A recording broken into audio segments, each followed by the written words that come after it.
자, 주기율표는 가로줄과 세로줄로 되어 있는데요. 그 중에서 우리는 성격이 비슷한 애들끼리 같은 세로줄에 오는데 그 세로줄을 우리가 뭐라고 그러냐면 족이라고 하고요. 주기율표는 1쪽부터 시작해서 18쪽까지 되어 있다. 됐어? 그 중에서 첫 번째 줄을 1쪽, 2쪽, 그러면 세 번째 줄이 뭐겠니? 3쪽이어야 되겠죠? 근데 3쪽이 아니고 여기가 13쪽입니다. 됐어. 간 채우세요. 그 다음에 여기가 14쪽, 15쪽, 16쪽, 17쪽, 그래서 18쪽까지 나와 있는 거예요. 선생님, 여기에 왜 중간을 건너뛰세요? 여기 중간에요. 네, 이 부분에 3족부터 시작해서 12족까지 있어야 되잖아요. 네, 원래 있어요.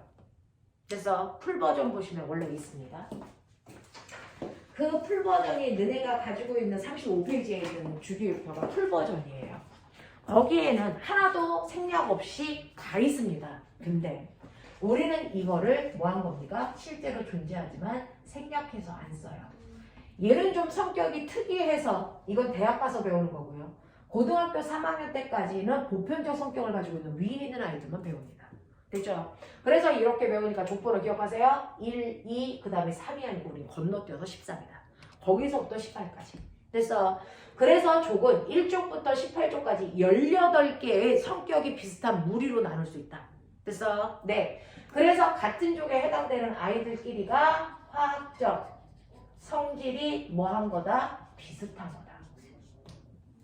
화학적 성질이 비슷해요. 그런 아이들끼리를 같은 세로줄에 오게끔 해놓은 게 주기율표입니다. 됐죠? 네. 그러고 가로줄도 있어요. 이 가로줄을 우리는 뭐라고 부르냐면 이 가로줄을요. 여러분들 주기율표에서 이걸 주기라고 부릅니다. 그래서 실제로 풀 버전은 1주기부터 시작해서 몇 주기까지 있냐면 7주기까지 있는데 우리는 간편 버전이니까 첫 번째 가로줄을 1주기, 두 번째를 2주기, 세 번째를 3주기, 네 번째를 4주기 여기까지만 배워요. 그래서 그 밑에 5, 6, 7은 안 배웁니다. 됐죠? 여기까지 배운다고요. 자, 근데 가로줄을 우리가 주기라고 하고 주기는 원래는 7주기까지 있는 거래요. 라고 하는 겁니다. 자, 거기에다가 원소 기호를 집어넣을 때 여러분들은 아무렇게나 집어넣는 게 아니고요. 번호 순서대로 집어넣어요. 번호 순서대로 집어넣어서 원소에도 각각의 번호가 있어. 번호가 제일 빠른 1번부터 쓰는 거죠. 그래서 원자 번호가 1번 수소예요. 그 다음에 원자 번호가 2번 헬륨이에요. 아까 선생님이 원소 기호만 적어드리고 원자 번호 안 썼는데요.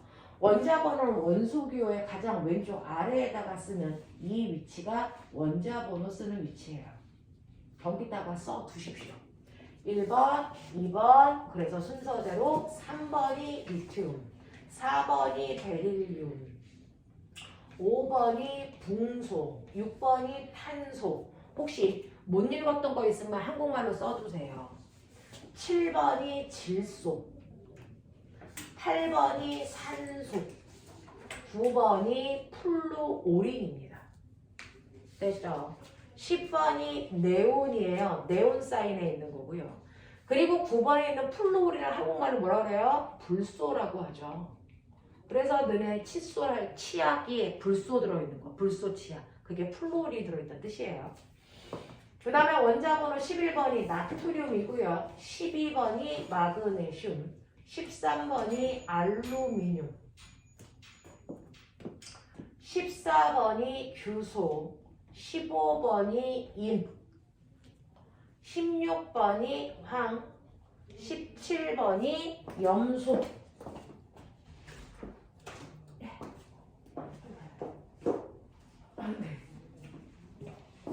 자, 그 다음에 17번이 염소이고요. 18번이 아르곤. 됐어. 그리고 19번이 칼륨, 20번이 칼슘입니다. 됐죠? 이렇게 해서 원자번호 20번까지를 기본적으로 암기하시라고 했어요.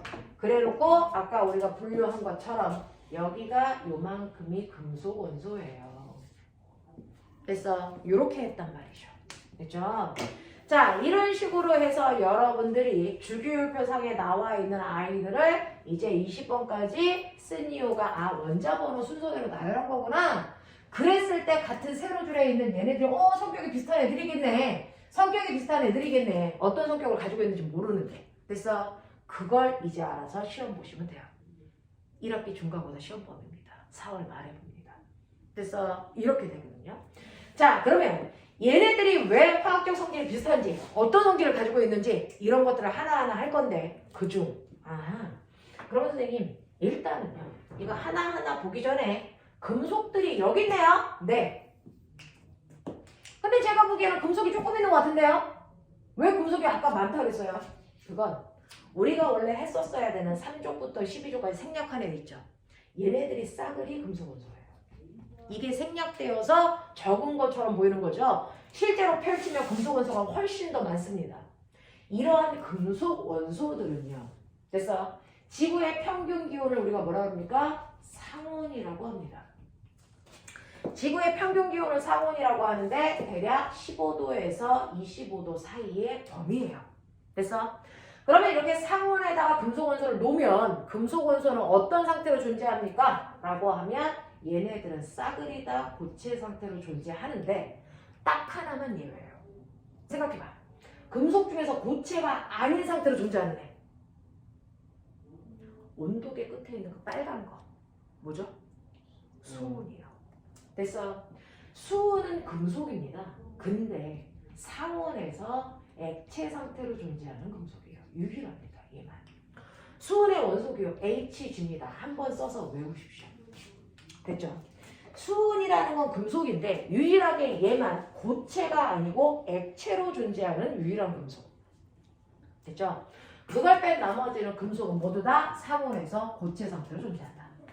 납득이 됩니까? 이렇게 하시면 돼요. 됐죠? 네. 이러한 금속들은 주기율표상에 어디 있습니까? 보신 것처럼 왼쪽 그리고 이거 펼쳐서 보시면 너네가 가지고 있는 35페이지에 보시면 색깔 나와 있죠. 여기 색깔에서 언니야 여기 있는 이 색깔 보이죠? 이게 싸그리 이 색깔이 다 금속 원소들이에요. 엄청 많죠. 됐죠? 그래서 여기에 보시면 주기율표에 있는 거기에 누리끼리한 색깔을 가지고 있는 아이들이 싸그리 금속 원소입니다. 이렇게나 많다고요. 그 금속 원소의 위치가 주기율표 상으로 보시면 왼쪽 가운데요. 왼쪽부터 시작해서 가운데까지가 금속 원소들이 차지하는 거야. 그만큼 많아요. 됐죠?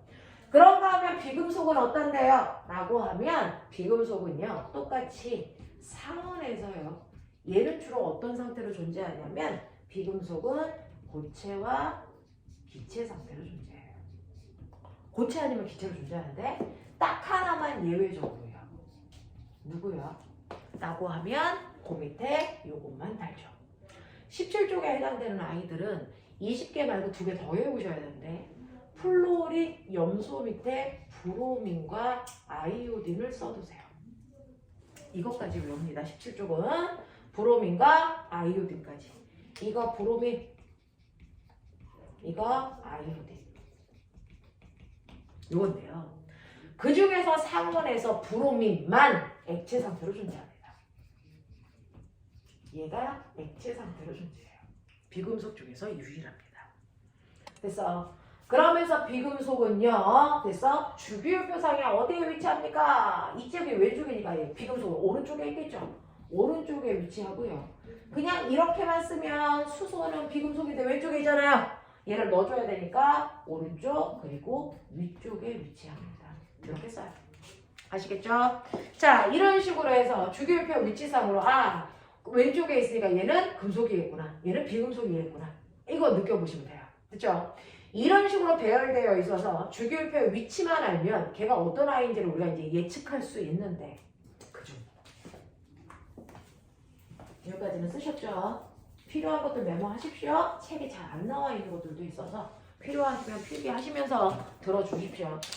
자, 그러면 이런 식으로 주기율표가 되어 있는데 그 중에서요. 우리 알아요. 원자들마다 성격이 다 다르다고요. 그죠? 그래서 수소라는 애는 불 갖다 대면 펑 하고 터지는 성질이 있어서 이거 가지고 폭탄 만들어요. 그죠? 산소는요. 불 갖다 대면 펑 하고 터지는 게 아니고 다른 물질을 잘 타게 도와주기 때문에 꺼져가는 부식을 집어넣으면 산소만 있으면 부식을 살려내요. 이렇게 원소마다 독특한 성질들이 다 있단 말이죠. 그럼 도대체 이러한 성질의 차이는 어디서 나타날까? 그래서 그걸 알고 싶어서요. 이러한 원소의 구조를 보는 거죠. 원소들은 어떻게 생긴 거야? 원소의 구조를 봐요. 우와. 원소의 구조를 보는데 여러분들이 아는 것처럼 지금 여기에는 선생님을 포함해서 5사람이 있어요. 근데 5사람들이 다 다르게 생겼고요. 지구 전체에 있는 사람들을 갖다 놔도 비슷하게 생겨도 똑같게 생긴 사람은 없거든요. 됐죠? 자, 이런 식으로 지구상에 있는 사람들이 다 다르게 생긴 이유도 뭐 때문이에요? 사람들 다 다른 이유. 몸속에 있는 DNA가 달라서 그래요. 유전자. 그게 달라서예요. 그러면 이렇게 원소들의 성격이 다 다른 이유도 원소의 DNA와 같은 뭔가가 다르기 때문일 거야. 그러니까 나 그거 조사해 볼래. 그래서 원소의 구조를 봅니다. 우리 돌턴이라는 사람은 원자는 더 이상 쪼갤 수 없는 작은 구의 형태야 라고 했는데 이거 거짓말이에요. 거짓말이고요. 실제로 원자라는 거 안에는 더 이상 쪼갤 수 없는 줄 알았는데 쪼개지고 그 안에는 원소보다 더 작은 입자들이 들어가 있어요. 3종류. 됐어? 그 중에서 원소의 중심에 있는 아이들을 우리가 뭐라 그랬어요? 원자의 중심에 있는 아이. 이거를 원자 핵이라고 하고요. 원자 핵 속에는 플러스 전기를 띠는 입자와 정기적 성질을 띠고 있지 않은 입자, 두 입자가 중심에 모여 있단 말이죠. 그 중에서 플러스의 성격을 띠는 이 입자를 우리는 뭐라고 그러냐면 양의 성질을 가지고 있다. 양성자라고 하고요. 정기적 성질을 띠고 있지 않은 아이를 우리가 뭐라고 하냐면 이걸 중성자라고 한단 말이죠. 그러니까 양성자와 중성자가 모여서 원자 핵이라는 게 됩니다. 됐죠? 그러면 이렇게 원자 핵만 있으면 예를 들어서 나트륨, 나트륨은요 양성자가 있네요. 근데 너 기억해봐 빨리. 나트륨 원자 번호 몇 번? 몇 번이었냐?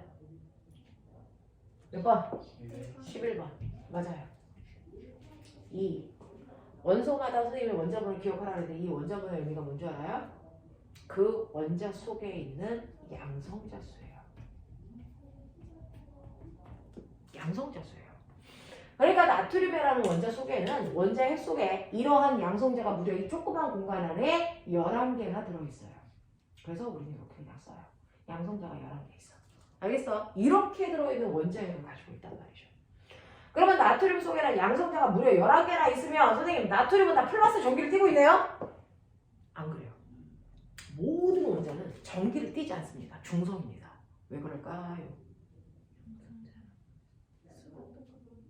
양성자와 개수가 똑같은 중성자. 중성자는 전기를 안 띄어요. 그러니까 얘는 전기에 영향을 안 주는데 얘가 11개나 있어. 그러면 이것과 반대의 성격을 띠고 있는 마이너스의 성격을 띠고 있는 입자가 있다는 얘기죠. 됐어요? 그래서 원자의 바깥쪽에 마이너스 전기적 성질을 띠고 있는 입자가 무려 11개나 들어있어. 됐니? 이 마이너스의 성격을 띠고 있는 이 아이를 뭐라 그러지 우리? 그렇죠. 전자요. 그래서 나트륨 속에는 양성자 11개에 전자가 11개 들어있으니 이것 때문에 얘는 뭐가 된다? 플러스도 마이너스도 아닌 중성인 상태가 되는 거예요. 알겠습니까? 그래서 모든 원자는요. 자기의 원자 번호만큼 양성자를 가지고 있고 그 번호만큼 전자가 똑같은 개수를 가지고 있기 때문에 정기적으로 항상 중성입니다. 이게 원자예요. 알겠습니까? 이게 원자라고요.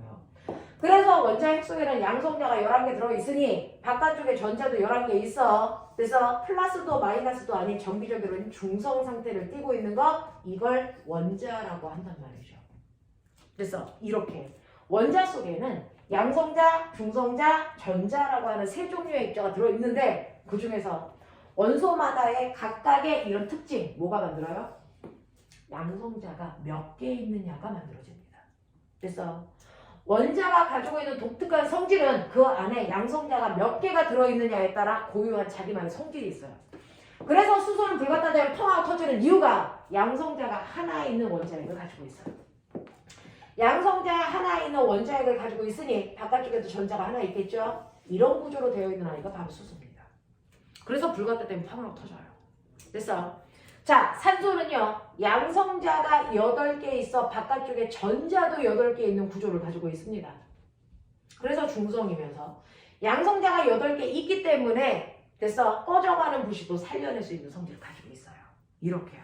그래서 그 물질이 가지고 있는 성질이 어떠니? 라고 하는 물질들이 가지고 있는 성질은 바로 그 물질 속에 있는 양성자의 개수가 결정하기 때문에 이 양성자의 개수를 그 원자의 고유한 원자 번호로 우리는 쓴 거다.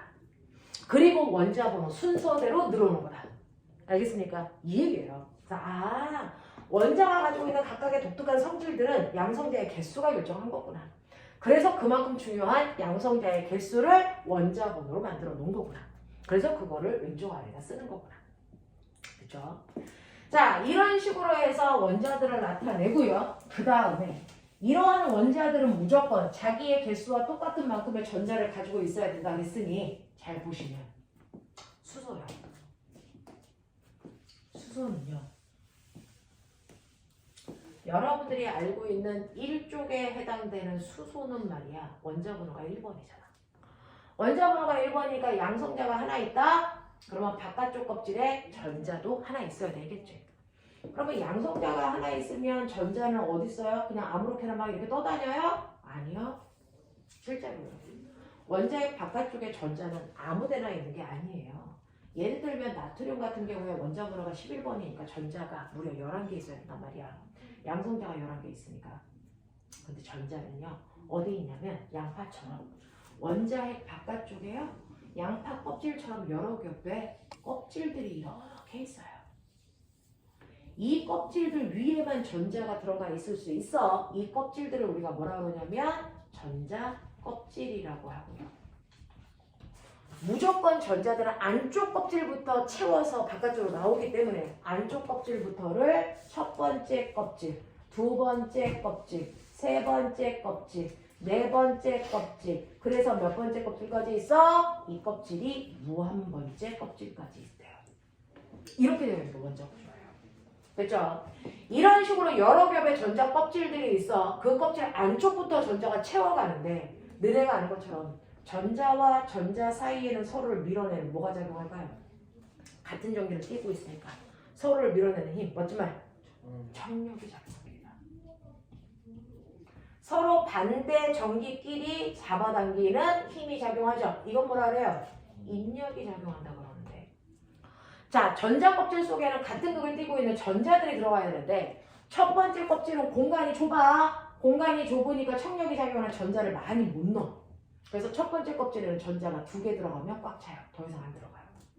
그걸 뺀 나머지 껍질에는 전자들을 8개씩 넣을 수 있다. 이런 거예요.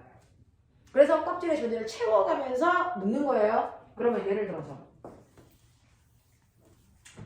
나트륨 같은 경우에는요. 원자 번호가 11번이니까 양성자가 11개 있어. 자, 그럼 11개를 채워볼게요. 첫 번째 껍질에 전자 몇 개요? 2개밖에 못 들어가요. 꽉 차요. 그럼 그 다음 껍질로 가야 돼요. 근데 그 다음 껍질에 전자 몇 개 채워요? 8개 채우죠. 그래봤자 10개예요. 그러면 11번째에 해당되는 마지막 전자는 세 번째 껍질에 채우셔야죠. 이렇게 되어 있는 구조야. 이게 나트륨 원자의 구조야. 됐어? 그거에 비해서 수소는요. 양성자가 하나밖에 없어요. 그러니까 첫 번째 껍질에 전자 하나 딱 들어가면 이게 수소야. 깔끔해. 그 밑에 있는 원자 번호 3번에 해당되는 리튬은요. 양성자가 3개 있어요. 그러면 첫 번째 껍질에 전자 몇 개 들어가냐? 2개 꽉 채웠죠? 그러면 세 번째에 해당되는 건 두 번째 껍질에 하나가 들어가요. 됐죠? 그럼 선생님이 뭔가를 보여드릴 테니까 규칙성을 찾아보세요. 아하, 그렇다면 여기에 전자가 들어가 있는 전자 껍질을 보면 수소라는 아이는 첫 번째 껍질에 전자가 들어가 있고요. 그리고 가장 바깥쪽 껍질에 있는 전자수를 우리가 멋진 말로 체외각 전자수라고 해요. 체외각 전자수가 몇 개예요? 하나죠. 체외각 껍질에 하나. 맞아요. 자, 두 번째 줄에 써져 있는 리튬은 전자가 들어있는 전자 껍질 수가 2개예요. 그리고 거기에 전자가 하나 들어가 있어요. 나트륨은요. 세 번째 껍질까지 전자가 채워져 있고 가장 바깥쪽 껍질에 전자 몇 개 있어요? 하나 있어요. 보이십니까? 규칙성이 채워집니까? 이게 주기율표잖아요. 이렇게요. 선생님 왜 수소는 첫 번째 줄에 있는데 리튬은 굳이 줄을 바꿔요? 여기 두 개밖에 안 썼잖아요. 리튬 그냥 여기다 쓰면 안 돼요? 안 돼요. 이 가로줄이 뭘까요? 가로줄이 뭘까요? 그 껍질. 맞아요. 이게 바로 전자가 들어있는 껍질 수를 나타낸 거야. 얘는 전자가 첫 번째 껍질에만 들어있기 때문에 첫 번째 줄에 써야 돼. 얘는 전자가 두 번째 껍질까지 채우고 있기 때문에 두 번째 줄에 쓴 거야. 그래서 얘는 전자를 세 번째 껍질에 채우고 있기 때문에 줄 바꿔서 세 번째 줄에 쓰기 시작하는 거야. 됐어? 그래서 우리 두 번째 줄에 쓰는 리튬 말고요. 베릴륨도, 붕소도, 탄소도, 질소도, 산소도, 플루오린도, 네온도 모두 다 두 번째 껍질에 전자를 채우고 있는 8개의 아이들이에요. 첫 번째 껍질에 전자를 채울 수 있는 아이는 2개밖에 없어서 첫 번째 줄에는 수소와 헬륨 2개밖에 안 쓰는 거예요. 납득이 되십니까? 이렇게 가는 거예요. 됐죠? 그래서 주기율표상에서 우리가 가로줄을 주기라고 했고 1주기부터 7주기까지 있다 그랬어요. 이때 같은 주기에 속하는 아이들이 바로 전자 껍질 수가 같은 애들이에요. 전자 껍질 수가 같은 아이들끼리 같은 가로줄에 써져 있는 거죠. 됐어요? 네. 네님. 자, 나트륨을 이 옆에다 쓰면 안 돼요? 안 돼요. 나트륨은 전자가 들어있는 껍질이 세 번째 껍질이기 때문에 세 번째 줄에 써줘요. 네. 그럴까요? 되게 어려운 일인데 해드리죠. 네. 자, 그 다음에 그러면 이제 아시겠어요? 요 밑에가 누구죠? 원자번호 19번 누구죠? 칼륨이요. 그러면 얘는 적어도 전자를 꽉 채우려면 몇 번째 전자 껍질까지 필요하다? 네 번째 껍질까지 필요할 거예요. 해볼게요. 양성자가 19개 있어요. 첫 번째 껍질에 전자 2개, 두 번째 8개, 세 번째 8개. 그래봤자 합이 18개예요. 그럼 마지막 19번째 전자는 네 번째 껍질에 혼자 들어가겠죠. 이런 식으로 네 번째 껍질에 가장 바깥쪽에 전자 하나 있어요. 이거예요. 그래서 전자가 들어있는 껍질 수를 됐어. 주기율표에 가로줄로 표현했다. 이게 주기다. 이해되죠? 근데 잘 보시면 얘네들이 왜 화학적 성질이 비슷하죠? 라고 하는 같은 족에 속하는 애들은 화학적 성질이 비슷한 뭔가 성질이 비슷한 애들이라고 했어요. 그렇죠? 왜 비슷할까요? 체외각 전자. 맞아요. 가장 바깥쪽 껍질에 있는 전자의 개수가 똑같아요. 됐어? 가장 바깥쪽 껍질에 있는 전자 수가 똑같아서 걔네들의 행동 패턴이 다 똑같이 일어나요. 그래서 화학적 성질이 비슷한 거예요. 됐죠? 그래서 얘네들이 화학적 성질이 비슷해서 같은 가족이다. 그러면 얘네들이 굳이 가족 번호를 1번으로 할 필요 있어요? 3번이나 15번 하면 안 돼요? 안 돼요. 그 가족 번호가 가장 바깥쪽 껍질에 있는 전자수라서. 됐어요? 가장 바깥쪽 껍질에 있는 전자수가 1개라서 얘네들을 우리가 일족 원소예요 라고 하면 바깥쪽 껍질에 전자 하나 있어? 이 뜻이라고요. 납득이 되죠? 이런 얘기예요. 그러면 얘네들보다 전자를 하나씩 더 가지고 있는 베릴륨, 나트륨보다 전자가 하나 더 많아야 되는 마그네슘, 칼륨보다 전자가 하나 더 많아야 되는 원자번호 20번 칼슘, 전자가 하나씩만 더 많으면 되겠구나.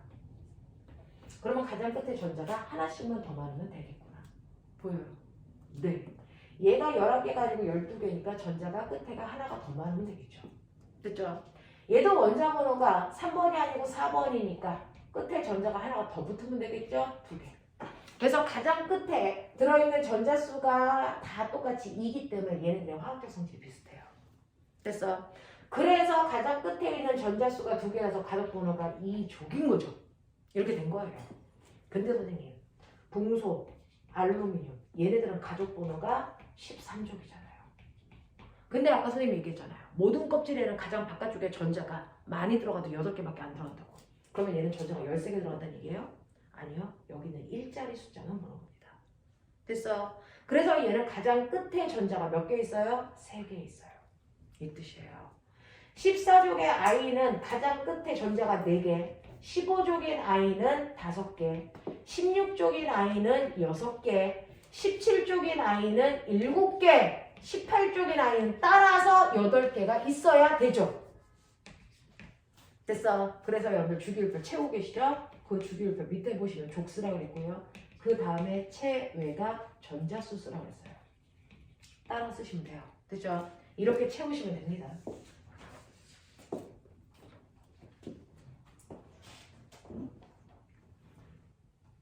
됐죠? 근데요. 문제가 있어요. 어떤 문제가 있냐면 체외각의 전자수가 같아서 화학적 성질이 비슷해요 라고 얘기하기에는 뭔가가 이상한 애가 있는데 바로 18쪽에 있는 헬륨이요. 18쪽에 있는 헬륨은요. 원자 번호가 2번이니까 양성자 2개 있죠. 그러면 첫 번째 껍질에 전자 2개 들어가 있죠. 그래서 얘는 껍질이 첫 번째 껍질까지 들어있고요. 가장 바깥쪽에 있는 체외각에 있는 전자수가 2개인데 그 첫 번째 껍질이 2개 들어가니까 꽉 찬 거예요. 맞죠? 자, 그 다음에 원자번호 10번에 해당되는 네온은요. 양성자가 10개 있으니까 첫 번째 껍질에 전자 2개, 두 번째 껍질에 몇 개 들어갑니까? 8개 들어가죠. 그러니까 얘는 두 번째 껍질까지 전자를 채웠으니까 두 번째 줄에 쓴 거 맞고요. 그리고 가장 바깥쪽 껍질에 8개 들어있어서 꽉 찬 상태라서 꽉 찬 상태가 완벽한 상태거든요. 그래서 얘네들은 꽉 차서 완벽한 애들의 모임이에요. 됐죠? 원자번호 18번 아르곤이 있어요. 양성자가 18개 있으니까 첫 번째 껍질에 전자 2개, 두 번째 껍질에 8개. 됐어? 세 번째 껍질에 8개 채우면 세 번째 껍질까지 8개 채워서 꽉 찬 완벽한 상태예요.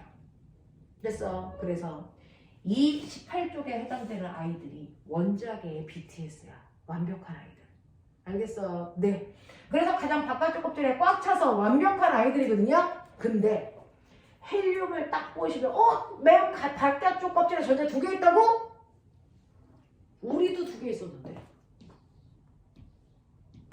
얘네들 말이야. 우리도 가장 바깥쪽 껍질에 2개 있어. 그러면 우리도 완벽한 BTS라고 해줘. 안 되죠. 왜요? 얘네는 2개 있어도 꽉 찬 상태야? 덜 찬 상태? 덜 찬 상태야.